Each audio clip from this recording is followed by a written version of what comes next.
Iran Israel উত্তেজনা যখন পূর্ণমাত্রায় সংঘাতের দিকে অগ্রসর হচ্ছে, তখন জাতির উদ্দেশ্যে ভাষণ দিয়েছেন ইরানের সর্বোচ্চ নেতা আয়াতুল্লাহ আলী খামেনি। ইরানি টেলিভিশনে সম্প্রচারিত ভাষণে তিনি বলেন, ইরান একটি ঐক্যবদ্ধ ও ঈমানদার জাতি, তাদের ঘাড়ে কেউ চড়তে পারবে না। একই সঙ্গে ইসরায়েলকে জবাব দেওয়ার অঙ্গীকার ব্যক্ত করেন তিনি। পার্স টুডে জানিয়েছে, সাম্প্রতিক ইসরায়েলি হামলায় ইরানি সামরিক ও বেসামরিক নাগরিকদের প্রাণহানির প্রেক্ষাপটে এই ভাষণ দেন খামেনি। ভাষণের শুরুতে খামেনি নিহতদের শহীদ হিসেবে উল্লেখ করে গভীর শ্রদ্ধা জানান এবং তাদের পরিবারের প্রতি সমবেদনা জানান। তিনি বলেন, কয়েকজন প্রিয় কমান্ডার, দক্ষ বিজ্ঞানী ও নিরপরাধ বেসামরিক নাগরিক শাহাদাত বরণ করেছেন। এ ঘটনা আমাদের জন্য গভীর শোক ও দুঃখের। তবে একই সঙ্গে এটি একটি গর্বের বিষয় যে তারা দেশ ও ইসলামের জন্য আত্মত্যাগ করেছেন। তিনি আরো বলেন, আমি তাদের পরিবারের প্রতি গভীর সমবেদনা জানাচ্ছি এবং শহীদদের রূহের মাগফিরাত কামনা করছি। ইরানি জাতি জানে কিভাবে শহীদদের সম্মান রক্ষা করতে হয়।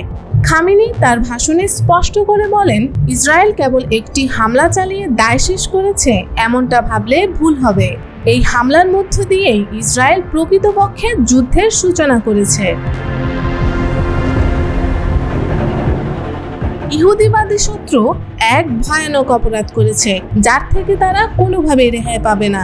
ইসলামী প্রজাতন্ত্র ইরানের সশস্ত্র বাহিনী অবশ্যই এই ঘৃণিত হামলার কঠিন জবাব দেবে।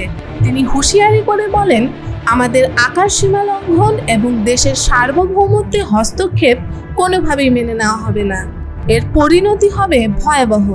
ইসরায়েলের বিরুদ্ধে ইরানের চূড়ান্ত জবাব আসছে। ভাষণে খামেনি ইরানের সেনাবাহিনী, বিপ্লবী গার্ড বাহিনী, আইআরজিসি, বিমান প্রতিরক্ষা এবং ক্ষেপণাস্ত্র ইউনিটের প্রস্তুতির কথা উল্লেখ করে বলেন, আমাদের সশস্ত্র বাহিনী পূর্ণ প্রস্তুতিতে রয়েছে। দেশের শীর্ষ নেতৃত্ব থেকে শুরু করে সাধারণ জনগণ পর্যন্ত সবাই সেনাবাহিনীর পাশে রয়েছে। তিনি আশ্বস্ত করেন, ইরান একটি ঐক্যবদ্ধ ও ঈমানদার জাতি, তাদের ঘাড়ে কেউ চড়তে পারবে না।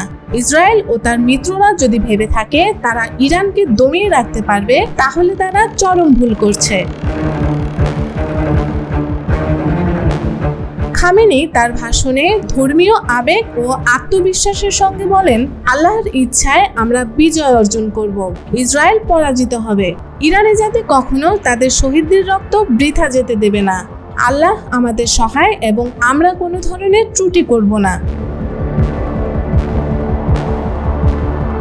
খামেনি দৃঢ়ভাবে জানান, ইসরায়েল ও তার মিত্ররা যদি ভেবে থাকেন তারা ইরানকে উস্কানি দিয়ে পার পেয়ে যাবে, তাহলে তারা ইতিহাস ভুলে গেছে। এই অঞ্চলের শান্তি প্রতিষ্ঠার একমাত্র পথ হলো ন্যায় বিচার ও আগ্রাসনের অবসান।